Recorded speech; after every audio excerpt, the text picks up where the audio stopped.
বহু আন্দোলন করেছে এই কথাটা যেন সংসদ থেকে পাস হয়, এই বিলটা যেন উত্থাপন হয় যে আমাদের নবী শেষ নবী, আমাদের নবীর পরে আর কোনো নবী নাই।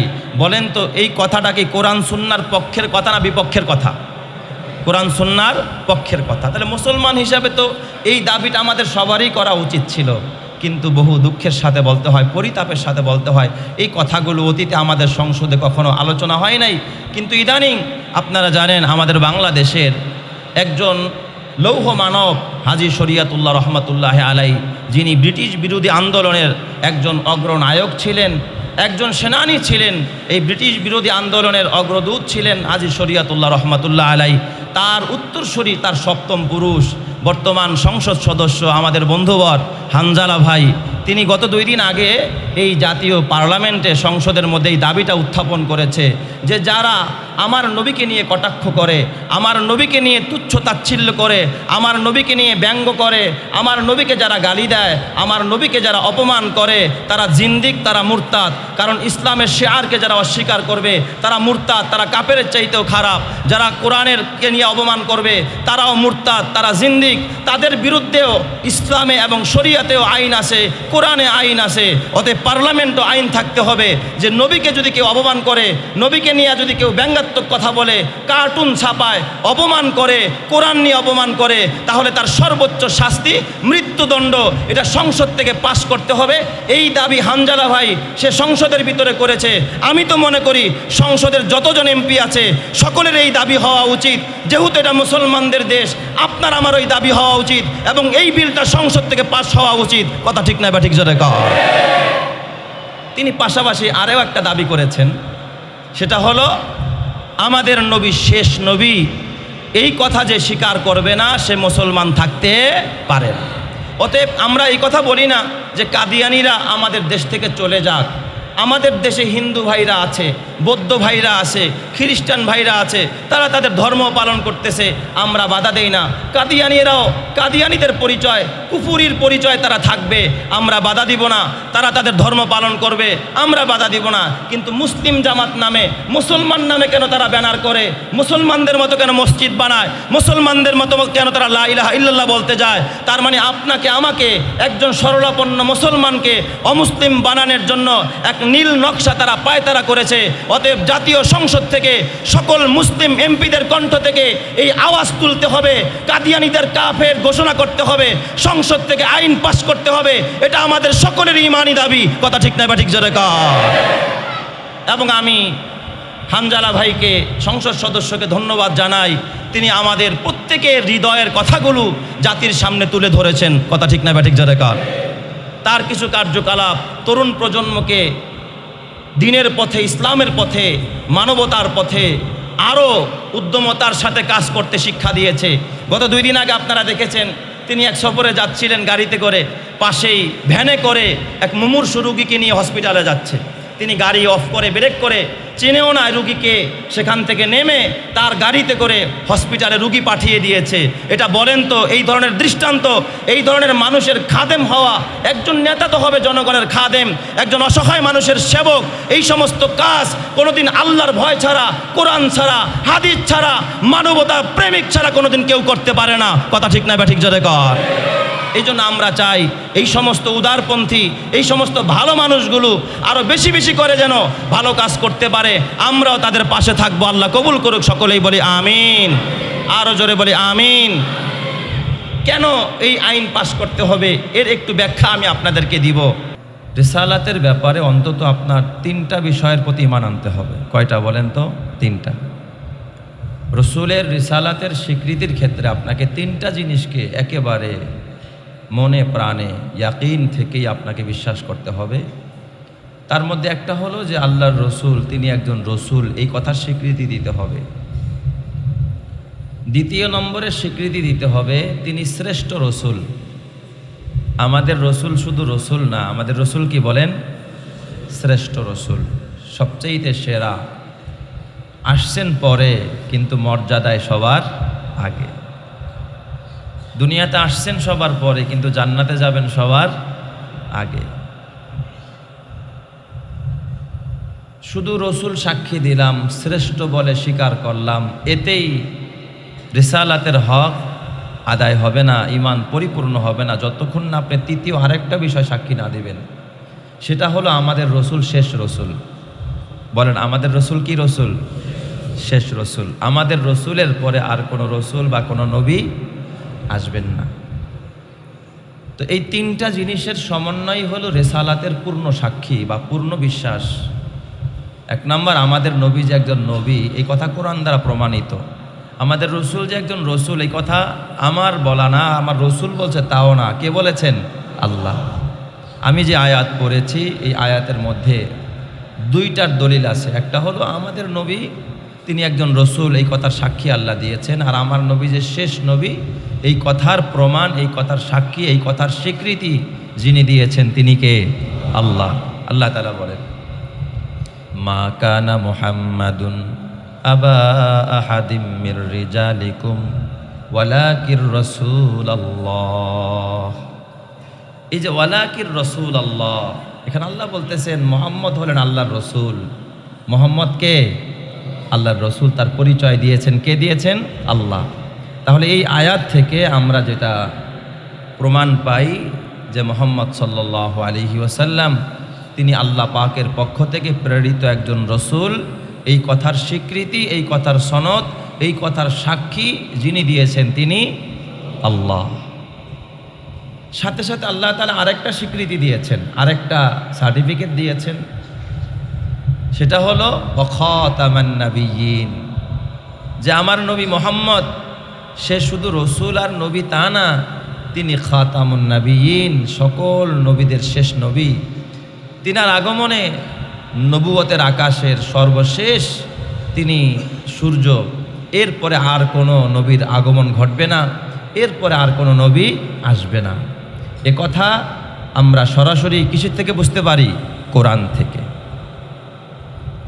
নবীজিও হাদিসে মুতাওয়াতির, এক হাদিসে আল্লাহ রসুল সাল্লাল্লাহু আলাইহি ওয়াসাল্লাম ইরশাদ করেন, আনা খাতামুন নাবিয়্যিনা লা নাবিয়্যা বাদি, আমি শেষ নবী, আমার পরে আর কোনো নবী আসবে না।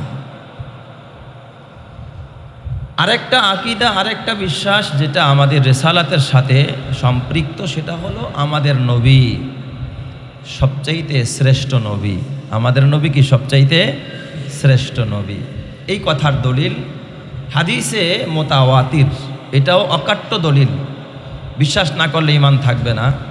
আল্লাহ রসুল নিজেই বলেছেন, ক্বালা রাসূলুল্লাহি সাল্লাল্লাহু আলাইহি ওয়াসাল্লাম আনা সাইয়্যিদু বিলদি আদম, আমি বনি আদমের মধ্যে, আদম সন্তানের মধ্যে সবচাইতে শ্রেষ্ঠ, সবচাইতে সেরা।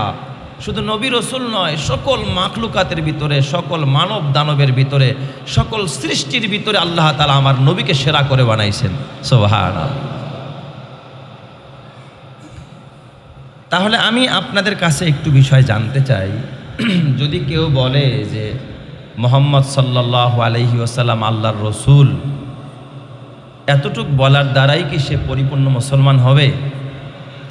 যদি মুহাম্মদ সাল্লাল্লাহু আলাইহি ওয়াসাল্লামকে রসুল মানে, পাশাপাশি মির্জা গোলাম আহমদ কাদিয়ানীকেও রসুল মানে, নবী মানে, তাহলেও কি সে মুসলমান? কি বলেন, সে মুসলমান থাকবে? সে মুসলমান থাকতে পারে না, কারণ আমার নবীর পরে তার কোনো নবীর স্থান নাই। তাহলে এই যে ভারতের গুরুদাসপুরের মির্জা গোলাম আহমদ কাদিয়ান নামক গ্রামে যে মির্জা গোলাম আহমদ কাদিয়ানির আগমন ঘটেছে, এরে যারা নবী মানে, তাইলে তারা তো আল্লাহর কোরআনের ওই কথাকে অস্বীকার করলো, খাতামান নাবিয়্যিন, যে আমার নবী মুহাম্মদ কিন্তু শেষ নবী, এরপরে আর কোনো নবী আসবে না। তাহলে বলেন তো, তারা কোরআনকে স্বীকার করলো না অস্বীকার করলো? তাহলে কোরআনকে যদি কেউ অস্বীকার করে সে কি মুসলমান? কি বলেন, মুসলমান থাকতে পারে? মুসলমান থাকতে পারে না, সে অমুসলিম, সে কাফের। এরপরে এই যে দেখবেন আপনার আহমাদিয়া মুসলিম জামাত নামে কাদিয়ানি যারা আছে, তারা তাদের মসজিদও আছে। আপনি বলবেন, হুজুর এদের বিরোধিতা আপনারা কেন করেন? ওদের তো মসজিদ আছে। ওরাও কালিমা পড়ে লা ইলাহা ইল্লাল্লাহ মুহাম্মাদুর রাসূলুল্লাহ, ওদের কালিমাও এটাই, ওদের কালিমাও এটা। ওরা বলে লা ইলাহা ইল্লাল্লাহ মুহাম্মাদুর রাসূলুল্লাহ, মুহাম্মদ আল্লাহর রসুল, কিন্তু মুহাম্মদ শেষ রসুল এই কথা তারা বিশ্বাস করে না। তারা বলে যে না, মুহাম্মদের পরেও আরও একজন রসুলকে আল্লাহ পাঠাইছে, তার নাম মির্জা গোলাম আহমদ কাদিয়ানী। এই জন্য তাদের এই দলের নাম দিছে আহমদিয়া। ওই যে গোলামে আহমদ, আহমদিয়া মুসলিম জামাত। যারা আমার নবীকে শেষ নবী মানে না, আমার নবীকে যারা শেষ রসুল বলে বিশ্বাস করে না, আপনাদের এই ক্ষুদ্র জ্ঞানে কি বলে তারা মুসলিম না অমুসলিম? তারা মুসলমান না কাফের? যদিও তারা মসজিদের নামে কোনো প্রতিষ্ঠান বানায়, যদিও তারা কালিমা পড়ে, আমি তো বলি আবু জেহেলরাও তো বলতো লা ইলাহা ইল্লাল্লাহ, আল্লাহ ছাড়া কোনো ইলাহ নাই। যদি তাদেরকে প্রশ্ন করা হতো আসমান জমিনকে কে বানাইছে, ওরাও বলতো লা ইয়াকুলুন্নাল্লাহ, এই আসমান এবং জমিনের স্রষ্টা একমাত্র যিনি, তিনি কে? আল্লাহ। আল্লাহর কোরআন সাক্ষী দেয়, ওয়ালা ইন সাআলতাহুম মান খালাকাস সামাওয়াতি ওয়াল আরদি। ওদেরকে যদি জিজ্ঞাসা করা হয়, কাফেরদেরকে যদি আপনি জিজ্ঞাসা করেন, ওয়ালা ইন সাআলতাহুম মান খালাকাস সামাওয়াতি ওয়াল আরদ লা ইয়াকুলুন্নাল্লাহ, তারা এক বাক্যে বলবে যে আসমান জমিনের স্রষ্টা আল্লাহ। ওরা এই কথা জীবনও বলবে না, কোনো হিন্দু ভাই বলবে না যে আমাদের ভগবানে আল্লাহ আসমান বানাইছে, আমাদের ভগবতীতে জমিন বানাইছে, আমাদের মনসা এই সাগর বানাইছে, এই গাছ বানাইছে, পাহাড় বানাইছে, নদ নদী বানাইছে। এটা একজন অমুসলিম ওই কথা কোনোদিন স্বীকার করে না, কিন্তু ওরা শিরক করে। ওরা বলে হ্যাঁ এগুলো আল্লাহ বানাইছে, তবে আল্লাহর এই রাজত্বে নেতৃত্বে আমাদের মা মনসারও একটা অবদান আছে।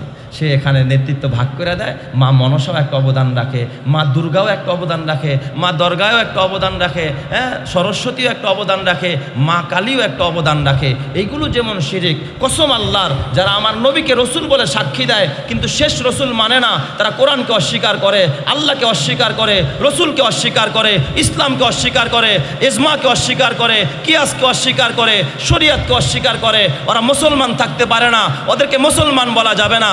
এদেরকে যারা মুসলিম বলবে, এদের পক্ষে যারা সাপোর্ট করবে, ওরাও অমুসলিম, ওরাও কাফের। কথা ঠিক না বেঠিক? যেটা কাফের। কিন্তু এই আওয়াজ এটা শুধুমাত্র মসজিদের ইমাম সাহেবদের এবং যারা আলেম ওলামা মসজিদ মাদ্রাসা নিয়ে পড়ে তাদেরই তো এটা কাজ। কি বলেন, ঠিক না? হ্যাঁ, এটা কাদের কাজ? এই কথাটা বিশ্বাস কি শুধুমাত্র এই মেম্বার থেকে শুধু ইমামদের কাজ না আপনাদেরও কাজ? আমাদের দেশে যত রাজনৈতিক দল আছে, যেই দলের লোকেই হোক না কেন, যারা মুসলমান দাবি করে, আমার এই কথাগুলো কি শুধু আমার একা না, যারা মুসলমান দাবি করে তাদের সবার? দল মত নির্বিশেষে এই দাবি তো সবারই হওয়া উচিত। কি বলেন, ঠিক বললাম না বেঠিক বললাম? আপনি যদি বলেন যে না হুজুর আপনার এই কথার সাথে আমি একমত না, আমি বলবো আপনি মুসলমান হতে পারেন নাই। আপনি যদি বলেন যে না আপনার এই দাবির সাথে আমি একমত না, তাহলে আমি বলবো নির্দ্বিধায় বলবো এই মেম্বার থেকে আপনি মুসলমান না। আপনার দল যাই থাকুক, আপনার মার্কা যাই থাকুক, আপনার পদ পদবি যাই থাকুক, আপনি যেই পেশাজীবী হন না কেন, যেই কাজেরই আপনি কর্মী হন না কেন, আপনি যদি মুসলমান দাবি করে থাকেন, আল্লাহকে স্বীকার করে থাকেন, রসুলকে মেনে থাকেন, তাহলে আমার এই কথার সাথে আপনার চুল পরিমাণ দ্বিমত হওয়ার কোনো অবকাশ। তাহলে বলেন আমাদের নবী সর্বশ্রেষ্ঠ নবী, আমাদের নবী সর্বশেষ নবী, এতে কোনো সন্দেহ নাই। আমাদের দেশের বহু আলেম ওলামারা, বহু তাওহীদি জনতা বহু আন্দোলন করেছে এই কথাটা যেন সংসদ থেকে পাশ হয়, এই বিলটা যেন উত্থাপন হয় যে আমাদের নবী শেষ নবী, আমাদের নবীর পরে আর কোনো নবী নাই। বলেন তো এই কথাটা কি কোরআন সুন্নাহর পক্ষের কথা না বিপক্ষের কথা? কোরআন সুন্নাহর পক্ষের কথা। তাহলে মুসলমান হিসাবে তো এই দাবিটা আমাদের সবারই করা উচিত ছিল, কিন্তু বহু দুঃখের সাথে বলতে হয়, পরিতাপের সাথে বলতে হয়, এই কথাগুলো অতীতে আমাদের সংসদে কখনো আলোচনা হয় নাই। কিন্তু ইদানিং আপনারা জানেন আমাদের বাংলাদেশের একজন লৌহ মানব হাজী শরিয়াতুল্লাহ রহমতুল্লাহ আলাই, যিনি ব্রিটিশ বিরোধী আন্দোলনের একজন অগ্রনায়ক ছিলেন, একজন সেনানী ছিলেন, এই ব্রিটিশ বিরোধী আন্দোলনের অগ্রদূত ছিলেন হাজী শরিয়াতুল্লাহ রহমতুল্লাহ আলাই।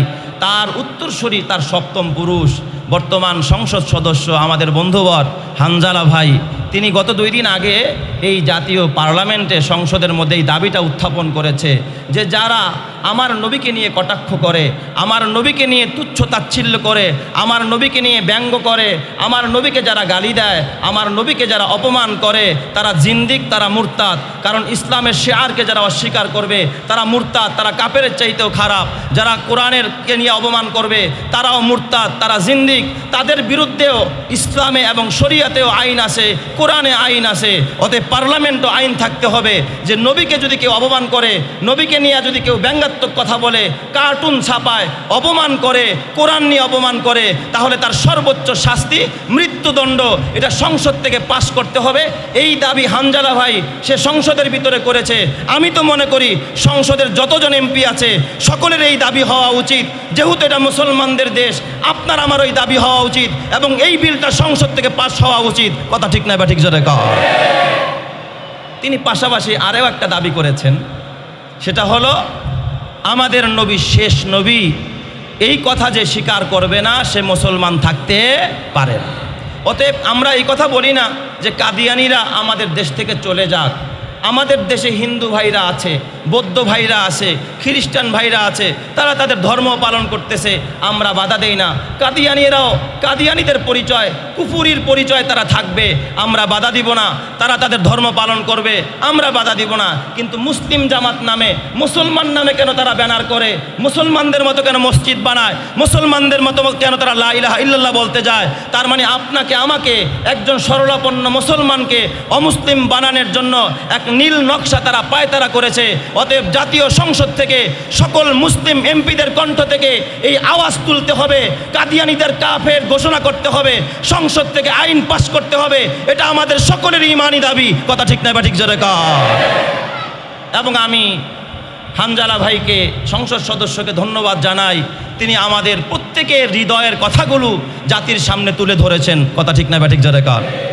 তার কিছু কার্যকলাপ তরুণ প্রজন্মকে দিনের পথে, ইসলামের পথে, মানবতার পথে আরও উদ্যমতার সাথে কাজ করতে শিক্ষা দিয়েছে।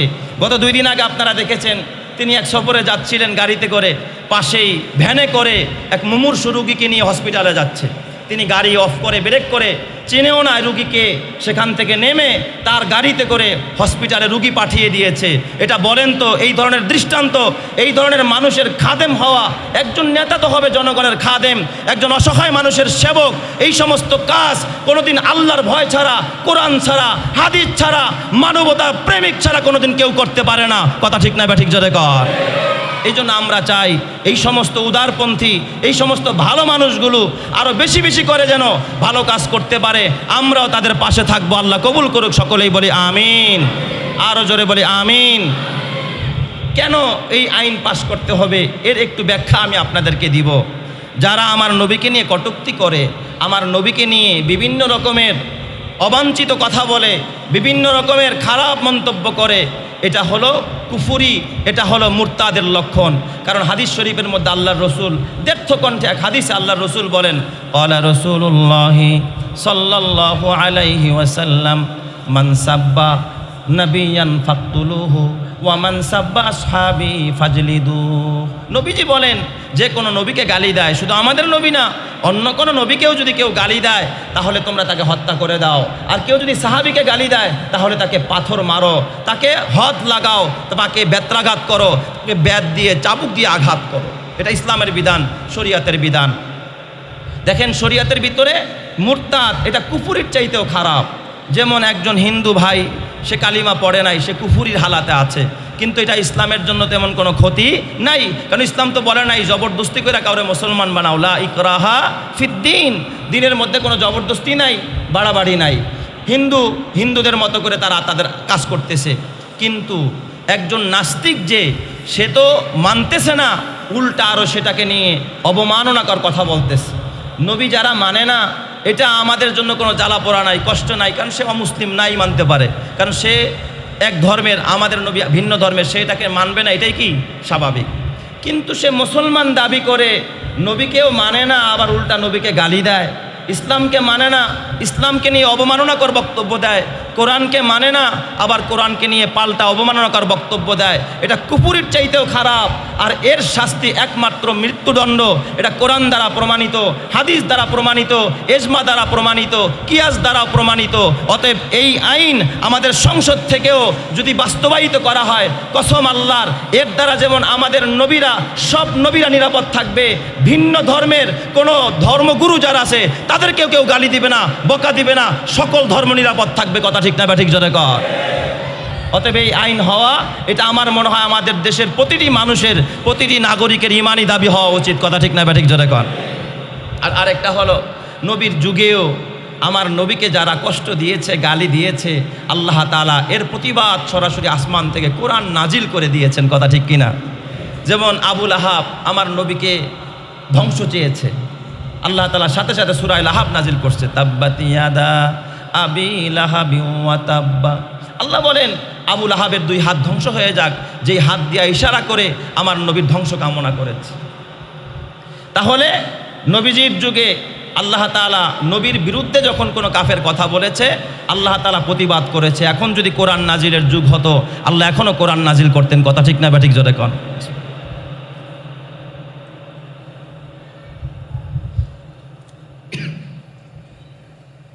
এই জন্য এই আইন হওয়া দরকার। চাই সে আমার ভাই হোক, চাই সে আমার বাবা হোক, চাই সে আমার দলের লোক হোক, চাই সে আমার কর্মী হোক, চাই সে আমার বন্ধু হোক, যদি আমার নবীর বিরুদ্ধে কেউ অবস্থান নেয়, ইসলামের বিরুদ্ধে কেউ অবস্থান নেয়, কোরআনের বিরুদ্ধে কেউ অবস্থান নেয়, তাহলে আমারও তার বিরুদ্ধে অবস্থান নিতে হবে। এটাই আমার ঈমান, এটাই আমার ঈমানের শিক্ষা, এটাই আমার তাওহীদের শিক্ষা, এটাই আমার রিসালাতের শিক্ষা। কথা ঠিক না ব্যাঠিক জোরে কর।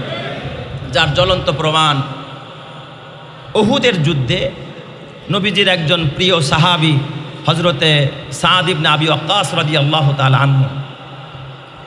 এই সাদ ইবনে আবি ওয়াক্কাসের আপন ভাই, তার নাম উতবা ইবনে আবি ওয়াক্কাস। আপন ভাই আবু ওয়াক্কাসের দুই ছেলে, একজন সাদ ইবনে আবি ওয়াক্কাস আর একজন উতবা ইবনে আবি ওয়াক্কাস। সাদ ইবনে আবি ওয়াক্কাস মুসলমান হয়েছে, তিনি মুসলমানদের পক্ষে লড়াই করতেছে, নবীর পক্ষে উহুদের যুদ্ধে। আর তার আপন ভাই উতবা ইবনে আবি ওয়াক্কাস সে কাফেরদের পক্ষ হয়ে আসছে। সে কাফেরদের পক্ষ নিয়ে উতবা ইবনে আবি ওয়াক্কাস সে কাফেরদের পক্ষ হয়ে মুসলমানদের বিরুদ্ধে লড়াই করতেছে।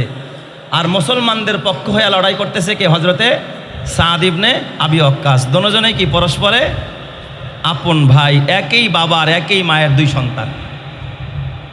সাদ ইবনে আবি ওয়াক্কাস রাদিয়াল্লাহু তাআলা আনহু বলেন, এই উহুদের যুদ্ধে আল্লাহর নবীর উপরে আক্রমণ হয়েছে।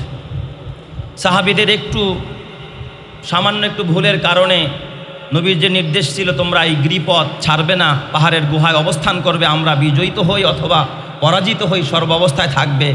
কিন্তু যখন শুরুতেই যুদ্ধের বিজয় হয়, ওনারা ভাবছে এখন বিজয় হয়ে গেছে, গনিমত কুড়াতে যাই, এখানে থাইকা তো আর লাভ নাই। ওই সুযোগে ওই গিরিপথ দিয়ে কাফেররা ঢুকে পড়েছে, অতর্কিত হামলা চালিয়ে মুসলমানদেরকে ছত্রভঙ্গ করে দিয়েছে। আমার নবীর উপরেও, নবীকে চতুর্দিক দিয়ে ওরা বেষ্টন করে ফেলেছে। সাহাবাইকে যখন ধাওয়া দিয়েছে পিছন থেকে, অল্প কিছু লোক ছিল, তারা সেখান থেকে কেউ শহীদ হয়েছে, কেউ পালায়ন করেছে, দূরে দৌড়িয়ে গিয়েছে। কিন্তু আমার নবী মাঝখানে পড়ে গেছে, চতুর্দিক দিয়া কাফেররা নবীজিকে ঘিরে ফেলেছে। ওই সময় ওই বিভীষিকাময় অবস্থায় কঠিন মুহূর্তে আল্লাহর নবীর উপরে তিনটা আক্রমণ পড়েছে। তিনটা আক্রমণ কোনো সাহাবী নবীর গা থেকে ঠেকাইতে পারে নাই। সর্বপ্রথম যে আক্রমণটা করেছে সাদ ইবনে আবি ওয়াক্কাসের আপন ভাই উতবা ইবনে আবি ওয়াক্কাস, সে এই বিশাল বড় একটা পাথর এইভাবে নিয়ে আমার নবীর চেহারার দিকে মারছে। যখন এই পাথরটা মেরেছে, পাথরটা নবীজির এই ঠোঁটে লেগেছে। নিচের ঠোঁটে লাগার পর ঠোঁটটা কেটে গেছে। এই নিচের রুবাই দাঁতের একটা দাঁত ওই জায়গার ভিতরে ছিটকে পড়েছে, নবীর দাঁত একটা শহীদ হয়ে গেছে পাথর খেয়ে। অপর দিক থেকে আরেকজন কাফের, তার নাম হলো আবদুল্লাহ ইবনে কামিয়া। এই আবদুল্লাহ ইবনে কামিয়া সে যখন দেখলো যে মোহাম্মদকে তো ধরাশায়ী করেই ফেলেছে, পাথর একটা মেরেছে, রক্তাক্ত হয়ে গেছে, ও করছে কি আরেকটা তরবারি হাতে নিয়ে, নবীজির মাথায় লোহার হেলমেট পরা ছিল, লোহার করা হেলমেট পরা, পুরা চেহারাটাই পর্যন্ত ঢাকা লোহার হেলমেট। ও এই সাইড থেকে জোরে এক আঘাত করেছে তরবারি দিয়ে। তো লোহার কিছু শলাকা থাকে এই লোহার করার ভিতরে, ওটা ভেঙে লোহার শলাকাগুলো নবীজির এই পার্শ্বদেশ দিয়ে গাল দিয়ে তিনটা করা নবীজির গালের ভিতরে, মাথার ভিতরে প্রবেশ করে ফেলেছে। কি এক বিভীষিকাময় অবস্থা আল্লাহ রসুলের উপরে, যার গায়ে আল্লাহ মশামাছি পড়াকে হারাম করেছে। আরেকজন কাফের, তার নাম আবদুল্লাহ ইবনে শিহাব। এই লোক দ্রুত আইসা দেখতেছে হায় হায় মোহাম্মদ তো এখন ধরাশায়ী। সে করছে কি, সে আবার একটা পাথর নিয়েছে, পাথর নিয়ে আবার নবীকে আঘাত করেছে। ওই পাথরের আঘাত নবীর এই কপালে লেগেছে, কপালটা ফেটে গেছে। নবীজির এখন কপাল দিয়ে রক্ত বের হচ্ছে, দুইটা গাল রক্তাক্ত হয়ে গেছে, দাঁত দিয়ে রক্ত পড়তেছে। আল্লাহর নবী ডাকতেছিলেন তাআল ইলাইয়া ইবাদাল্লাহ, হে আল্লাহর বান্দারা এদিকে আসো। নবীজি ডাকতেছিলেন, কিন্তু সাহাবায়ে কেরাম ছিন্ন ভিন্ন, অতর্কিত হামলা, অপরিকল্পিতভাবে অতর্কিত হামলা সবাইকে ছত্রভঙ্গ করে দিয়েছে। এখন কাছে আর কেউ নাই। শুধু ওই সময় দুইজন সাহাবীর বীরত্ব আল্লাহর রসুল জিহাদের ময়দানে ভুলতে পারে নাই, ইন্তেকালের আগেও নবীজি ভুলতে পারে নাই। একজন ছিলেন হজরতে আবু তালহা রাদিয়াল্লাহু তাআলা আনহু, আরেকজন ছিলেন হজরতে সাদ ইবনে উবাদা রাদিয়াল্লাহু তাআলা আনহু। হজরতে আবু তালহা দেখলেন নবীজিকে একা রেখে পালানো যাবে না, আমি আমার জীবন দিয়ে দিব, কিন্তু আল্লাহর রসুলকে রক্তাক্ত রেখে আমি পালাবো না। উনি প্রথমে চিন্তা করলেন যে তীর মারতেছে চতুর্দিক থেকে, তীরগুলো হাত দিয়া ধরি, ইচ্ছা করলে ধরতেও পারতেন, কিন্তু চিন্তা করলেন নবীজিকে পিঠ দিয়ে আমি হাত দিয়ে বুক কাফেরদের দিকে দিব, হবে না, নবীজির দিকে বুকটা ফিরিয়ে দিলেন। এভাবে করে হাত টান করে রাখলেন যেন তীরগুলো এভাবে ফিরানো যায়, আর পিঠের মধ্যে একের পর এক বৃষ্টির মতো তীরগুলো পড়তেছিল। ওই দিক দিয়া সাদ ইবনে ওবাদা তিনিও ঢাল হয়ে দাঁড়িয়েছেন, পিঠের মধ্যে তীর আর বল্লমগুলো তিনি নিজের পিঠের মধ্যে বিদ্ধ করে নিচ্ছিলেন যাতে করে নবীজিকে সংরক্ষণ করা যায়। ইতিমধ্যে সাহাবায়ে কেরাম চতুর্দিক থেকে যখন দেখলো এই দিক দিয়া মুসআব ইবনে উমাইরকে কাফেরেরা শহীদ করে ফেললো, তিনার চেহারা ছিল নবীজির মতো, এক কাফের ঘোষণা ছড়িয়ে দিল যে মোহাম্মদ মারা গেছে, কারণ মুসআব ইবনে উমাইরের চেহারা কেমন যেন দেখতে নবীজির মতোই দেখা যায়। তো তারা ভাবছে যে মোহাম্মদকে আমরা হত্যা করে ফেলেছি। এই খবর পুরা উহুদ প্রান্তরে ছড়িয়ে পড়ল। কাফেররা তারা উল্লাস করতে লাগলো, মুসলমানরা ছত্রভঙ্গ, মুসলমানরা কাঁদতে আরম্ভ করলো। সিদ্দিক আকবর দৌড়ায় আসলেন, হজরতে ফারুক আজম ওমরে ফারুক দৌড়ায় আসলেন, হজরতে ওসমান, তিনজন সাহাবী এসে কোনো রকম রক্তাক্ত অবস্থায় আল্লাহর নবীকে কুলে করে চিন্তা করলেন এখানে রাখাটা নিরাপদ হবে না, আরও আক্রমণ করে নবীকে বিদায় করে দিবে। তারা কুলে নিয়ে পাশেই উহুদ পাহাড়, চিন্তা করলেন এক পাহাড়ের গুহায় নিয়ে নবীকে নিয়ে আত্মগোপন করাই, ওখানে নিয়ে নবীকে একটু রেস্টে রাখি, কাফেরদের থেকে আড়াল করি।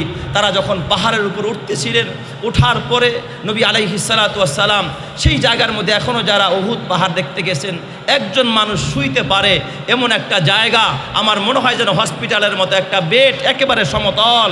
এই জায়গাটা অটোমেটিক পাহাড়টা ফেটে ওই জায়গাটা সমতল আমার নবীর জন্য সাথে সাথে হয়ে গেছে। জোরে কর আল্লাহু আকবার। এই ব্যবস্থা করছেন কে? আল্লাহ। নবীজি সেখানে উঠালেন, উঠানোর পরে নবীজি চেহারার মধ্যে হাত দিলেন, হাত দিয়া দেখলেন রক্তাক্ত। নবীজি বললেন কাইফা ইউফলিহু কওমুন, ওই কম কিভাবে সফল হবে, ফাজাবা ওয়াজহান নবী, যারা তার নবীর চেহারাকে রক্তাক্ত করে দেয়। ইতিমধ্যে ফাতেমা রাদিয়াল্লাহু তাআলা আনহা দৌড়ে আসলেন। হজরতে আলী তার ঢালের মধ্যে করে, ঢাল একটু ভিতরে খোস জায়গা থাকে, একটু পানি আনলেন। ফাতেমা তার নিজের হাতে ওই পানি দিয়ে কপালের মধ্যে নবীজির রক্তগুলো মুছতেছিলেন, কিন্তু দেখে যতই মুছে ততই আরও রক্ত বের হয়।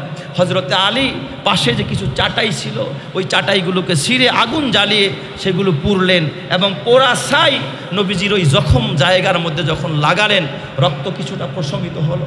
এই দিক দিয়া পাহাড় কাঁপতেছিল, পাহাড় থরথর করে কাঁপে, পাহাড় যেন অনুমতি চায়, হুজুর অনুমতি দেন, গোটা উহুদবাসীকে ধ্বংস করে দিব। আল্লাহর রসুল সাথে সাথে পাহাড়কে বলেন উসকুতু ইয়া জিবাল, হে পাহাড় তুমি অটল হয়ে যাও, তুমি কাঁপাকাঁপি করো না। ও আলাইকা নবিয়ুল্লাহ, তোমার উপরে তো আল্লাহর রসুল বসা, ও শাহিদানে, এবং দুইজন শহীদ বসা। তার মানে হজরত ওমরের কথা, হজরতে ওসমানের কথা আল্লাহর রসুল ইশারা করে বললেন, আরে তোমার উপরে তো সিদ্দিক বসা, আবু বকর বসা। পাহাড় তখন থেমে যায়, তখন আল্লাহর রসুল ওই জায়গার মধ্যে বসা। এই দিক দিয়া নবীজি এতটা আহত, এতটা মর্মাহত, দাঁত শহীদ হয়ে গিয়েছে, লোহার শলাকা মাথার মধ্যে ঢুকেছে, মাথাকে ফাটিয়ে দিয়েছে। নবীজি সাথে সাথে ডাক দিয়া বললেন, এই সাহাবীরা তোমরা একটু রণাঙ্গনে যাও, একটু খবর নাও আমার আবু তলহার কি অবস্থা, তোমরা একটু দেখো আমার আবু তলহার কি অবস্থা, একটু দেখো সাদ বিন ওবাদার কি অবস্থা, তোমরা একটু খবর নাও। এক সাহাবী গিয়ে খবর নিলেন, হজরতে আবু তলহার কাছে গেলেন, যায় দেখলেন তার পিঠের মধ্যে একটা নয় দুইটা নয় ৭৯টা, কেউ বলে ৮০টা, কেউ বলে ৭৯টা তীর তার পিঠের মধ্যে বসা। ৭৯টা তীর তিনি পিঠের মধ্যে বহন করে আছে, এখনও রুহুটা যায় যায় ভাব। আল্লাহ রসুল সাথে সাথে হজরতে জায়েদ বিন সাবেত রাদিয়াল্লাহু তাআলা আনহুকে বললেন, যাও তুমি গিয়ে দেখো হজরতে সাদ বিন রবিয়া তিনি কোথায় আছে, তাকে একটু দেখো, খবর নাও। তবে তাকে দেখার সাথে সাথে যদি সে জীবিত থাকে, তাকে আমি মোহাম্মদের পক্ষ থেকে একটু সালাম দিবা। আমি মোহাম্মদের সালাম না, আল্লাহর পক্ষ থেকে তাকে গিয়া সালাম দিবা। হজরতে জায়েদ বিন সাবেত রাদিয়াল্লাহু তাআলা আনহু উহুদের ময়দানটাকে খুঁজতেছিলেন, খুঁজতে গিয়ে দেখলেন এক জায়গার ভিতরে 70টা তীরবিদ্ধ। হজরতে সাদ বিন রবিয়া রাদিয়াল্লাহু তাআলা আনহু তার পিঠের মধ্যে তীরগুলো বসানো, এই অবস্থায় জীবনটা যায় যায় ভাব। কাছে গিয়া হজরতে সাদ বিন রবিয়াকে হজরতে জায়েদ বিন সাবেত রাদিয়াল্লাহু তাআলা আনহু বললেন যে আল্লাহর রসুল আপনাকে সালাম জানাইছে, আল্লাহ তাআলা আপনাকে সালাম জানাইছে। এই কথা শোনার সাথে সাথে হজরতে সাদ বিন রবিয়া সালামের জবাব দিলেন, বলেন ও আলাইকা ও আল্লাহর রসুল আসসালাম, তোমার উপরেও এবং আল্লাহর রসুলের উপরেও সালাম। এই কথা বলে হজরতে সাদ বিন রবিয়া কাঁদতেছিলেন। হঠাৎ করে হজরতে জায়েদ বিন সাবেত বললেন, ও সাদ বিন রবিয়া, এখানেই শেষ না, আল্লাহর রসুল তোমার ব্যাপারে আরেকটা কথা জিজ্ঞাসা করেছে যে এখন তোমার কেমন লাগতেছে, এখন তোমার কাছে কেমন লাগতেছে। হজরতে সাদ বিন রবিয়া চিৎকার মেরে ডাক দিয়া বলে, ও জায়েদ বিন সাবেত, তুমি আমাকে জিজ্ঞাসা করতেছো এখন আমার কেমন লাগে? তুমি তো জানো না, ওই জাতের কসম করে বলি যার কুদরতি কবজায় আমি সাদ বিন রবিয়ার জীবন, আমি এই তীরবিদ্ধ হওয়ার পরে এই জিহাদের ময়দানে যতক্ষণ যাবৎ বসে আছি ততক্ষণ পর্যন্ত আমি আমার দুইটা নাকের ভিতরে খোদার জান্নাতের খুশবু পাইতেছি। চিৎকার মেরে কন্যা আল্লাহু আকবার। দুইটা আল্লাহর নাক, আমার নাক থেকে আল্লাহর জান্নাতের খুশবুগুলো আমি উহুদের ময়দান থেকে পাচ্ছি। আল্লাহ তাআলা জান্নাতের ঘেরান আমার নাকের ভিতরে আল্লাহ তাআলা দিয়া দিচ্ছে।